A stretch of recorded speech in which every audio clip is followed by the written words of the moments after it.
Hey guys, welcome back to my channel exploring NEET. कैसे हैं आप सब लोग? आई होप बहुत अच्छे होंगे और मैं भी अच्छी हूँ। तो बताइए कैसी चल रही है आप लोग की पढ़ाई लिखाई? अच्छी चल रही होगी क्योंकि अब टाइम तो बहुत कम बचा है, तो अच्छी तो चलनी ही चाहिए। और मेरी भी ठीक चल रही है। तो सबसे पहले मैं अभी शुरू कर रही हूँ अपना व्लॉग और मैं बताती हूँ कि मैंने क्या क्या पढ़ा है आज। तो फर्स्ट मैंने बनाया था टू डू लिस्ट, और टू डू लिस्ट में था बायो में मुझे cell cycle and cell division पढ़ना है, और फिज़िक्स में मुझे सर्कुलर मोशन के लेक्चर देखने हैं। मैं वन शॉट ही देखूँगी, उन्हीं का मैं आयुध सर का, आयुधि नाम है शायद, मैं उनका ही देखूँगी वन शॉट, क्योंकि एनएलएम और फ्रिक्शन भी मैंने उन्हीं का देखा था और काफ़ी अच्छा पढ़ाते हैं। मुझे तो पर्सनली बहुत अच्छा लगा। और सब बच्चों की अलग अलग लाइकिंग होती है टीचर के लिए, तो किसी को एमआर सर अच्छे लगते हैं, किसी को अलग सर अच्छे लगते हैं। मुझे ये अच्छे लगते हैं, मतलब बहुत अच्छा समझ आ जाता है इनसे। अलग सर से भी मैं अभी तक लेक्चर ले रही हूँ, उनका भी मुझे अच्छा लगता है। तो यही था अभी। और आई थिंक सर्कुलर मोशन का लेक्चर 4 घंटे का या फिर 5 घंटे का ऐसे कुछ है, तो अभी मैं वो लूँगी।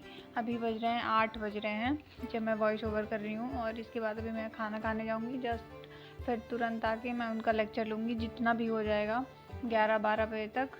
तो अगर कंप्लीट हो गया तो फिर वेल एंड गुड है, और नहीं हुआ तो फिर मैं कल करूँगी।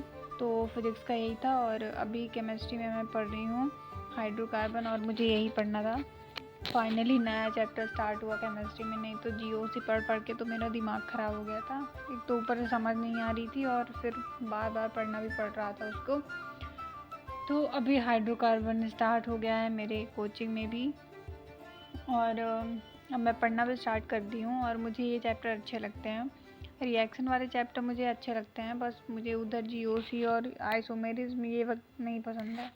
तो अभी तो इस वाले टेस्ट में मेरे हाइड्रोकार्बन ही आएगा, और अभी पूरा कंप्लीट नहीं हुआ है, अभी चल ही रहा है क्लास में। और इस समय मेरी केमिस्ट्री की डेली 2 क्लासेस लग रही हैं, और जूलॉजी और बॉटनी की अल्टरनेट क्लासेस लग रही हैं। केमिस्ट्री में तो बहुत सारा कंटेंट पढ़ाया जा रहा है, मतलब एक दिन में सर 10-12 पेज पढ़ा देते हैं, क्योंकि एक तो वैसे भी वो बहुत जल्दी पढ़ाते हैं मेरे केमिस्ट्री वाले सर। हालांकि प्रॉपर पढ़ा के मतलब प्रॉपर समझाते हैं, लेकिन उनकी स्पीड बहुत जल्दी रहती है, लिखने का टाइम नहीं देते हैं। तो वो एक दिन में अगर 2 क्लासेस लगी तो 10-12 पेज आराम से पढ़ा देते हैं। तो जिस स्पीड से वो पढ़ा रहे हैं, तो मुझे तो लग रहा है कि इस हफ्ते कंप्लीट ही कर देंगे हाइड्रोकार्बन, नहीं तो फिर अगले हफ्ते के 1-2 दिन और लेंगे फिर कंप्लीट हो जाएगा। हालांकि अभी तो ऑर्गेनिक में बहुत सारे चैप्टर्स बचे हुए हैं। अभी सर सिर्फ 2-3 ही चैप्टर हो पाए हैं, वही आइसोमेरिज्म और IUPAC, जीओसी और हाइड्रोकार्बन चल रहा है। बाकी भी पूरी ऑर्गेनिक पड़ी हुई है। तो देखो अब सर कब तक में कंप्लीट करवाते हैं, क्योंकि जितना जल्दी कंप्लीट करवा दे उतना ही हम लोग के लिए ज़्यादा फ़ायदेमंद है, क्योंकि फिर हम लोग घर में रह के रिवीजन कर पाएंगे। नहीं तो अभी डेली कोचिंग जाना पड़ता है ना, तो बहुत टाइम वेस्ट होता है और इतना सेल्फ स्टडी का टाइम भी नहीं मिल पाता है। तो वही सर जल्दी करवा दे तो ज़्यादा सही है।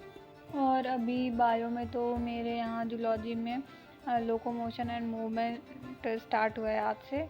और बॉटनी में क्या हुआ है, बॉटनी में तो अभी cell cycle and cell division ही स्टार्ट है। तो टेस्ट में भी यही दोनों चैप्टर आएंगे जो अभी करंट में चल रहे हैं। अभी सर ने बताया नहीं है टेस्ट का सिलेबस अभी तक, लेकिन वो कल तक में बता देंगे कौन कौन से चैप्टर देंगे। तो अभी तो मैं cell cycle and cell division पढ़ना स्टार्ट ही कर दूँ, क्योंकि ये तो आएगा ही टेस्ट में और सर कंप्लीट भी करवा देंगे। और इसके साथ भी वो एक और एक्स्ट्रा चैप्टर भी दे सकते हैं, क्योंकि शायद ये ना कंप्लीट हो एक हफ्ते में, क्योंकि जैसे मैंने आपको बताया कि अब हम लोग की बायो की क्लास अल्टरनेट ही लगती है, एक दिन बॉटनी एक दिन जूलॉजी। तो जूलॉजी की एक हफ्ते में सिर्फ 3 क्लास आ पाती हैं और बॉटनी की भी 3 क्लास आ पाती हैं। तो मुझे नहीं लगता cell cycle and cell division 3 class में ख़त्म होने वाला चैप्टर है, और ये काफ़ी इंपॉर्टेंट चैप्टर भी है और बहुत सारे कॉन्सेप्ट होते हैं इसमें, तो 3 दिन में तो सर नहीं पढ़ा पाएंगे। तो आई थिंक इसके साथ कोई और चैप्टर भी दे ही देंगे टेस्ट में। तो यही था मेरे पूरे सिलेबस का अपडेट, अभी करंट में क्या चल रहा है। और आप लोग भी बताना आप लोग की कोचिंग में क्या चल रहा है और कब तक में सिलेबस कंप्लीट हो जाएगा। एंड ये चैप्टर कैसा लगता है आप लोगों को, cell cycle and cell division? मुझे तो अच्छा लगता है पर्सनली, मेरे को समझ आ जाता है। बस तो मुझे लास्ट में जो टॉपिक दिया हुआ है मेयोसिस सेकेंड, वो मुझे नहीं समझ आता, उसके क्वेश्चंस मेरे बहुत सारे गलत हो जाते हैं। तो अभी मेन फोकस मुझे वहीं पे करना है, उसी वाले टॉपिक में। और सर जब क्लास में पढ़ाएंगे तो मुझे वहीं पे अच्छे समझना है। बाकी इधर आगे के तो मेरे से अच्छे बन जाते हैं, क्वेश्चंस पे इसके सॉल्व हो जाते हैं। और फिजिक्स में मेरे आ रहा है टेस्ट में इस बार heat and circular motion, 2 chapter आ रहे हैं। बट अभी ये नहीं कंफर्म हो पा रहा कि सर हीट में कौन कौन से चैप्टर दे देंगे। हीट ट्रांसफर बस देंगे कि उधर थर्मोडायनेमिक्स वगैरह भी चिपका देंगे, केटीजी वगैरह। तो अभी ये कंफर्म नहीं हो पा रहा, अभी सर से कल जाके कंफर्म करना पड़ेगा कि एग्जैक्टली कौन कौन से चैप्टर आ रहे हैं। और सर्कुलर मोशन तो कंफर्म ही है, और मैंने बता भी दिया है कि मैं सर्कुलर मोशन पढ़ूँगी। एंड इधर साइड के चैप्टर के जो सर्कुलर मोशन और एनएलएम फ्रिक्शन, इसके मेरे पास अच्छे नोट्स भी नहीं है। तो मैं जब अभी पढ़ूँगी ना वन शॉट से, तो मैं प्रॉपर नोट्स भी बनाती जाऊँगी, तो सही रहेगा। क्योंकि नोट्स बनाओ फिर रिवीजन करो, तभी सही रहता है, नहीं तो फिर लेक्चर देखने का कोई फ़ायदा नहीं निकलता है।